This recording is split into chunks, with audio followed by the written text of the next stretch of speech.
Hello, I'm Dr. Neetu Jain. I'm pulmonologist at PSRI Hospital.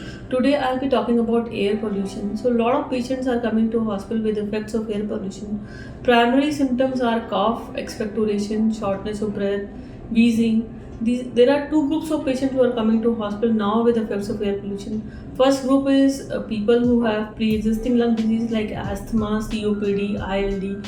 These patients are coming with what you call acute exacerbation. That means there is definite and sudden increase in their symptoms in terms of shortness of breath, wheezing, or cough with expectoration. Some people are also getting recurrent infection and coming with fever and yellowish phlegm.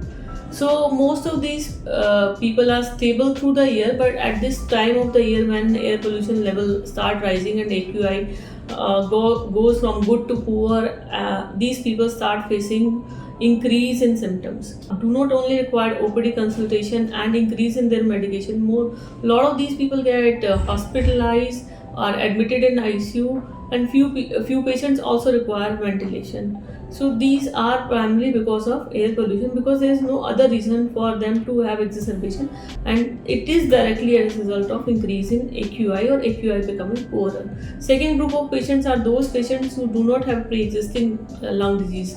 These people normally come with headaches, increase in cough or prolonged cough which is not responding to usual treatment, or shortness of breath.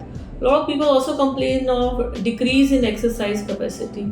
Most of these patients require inhaled bronchodilator in terms of inhalers or nebulizer, and they take long time to get better. The daily headache is because of exposure to air pollution, and this become regular feature in these patients' life.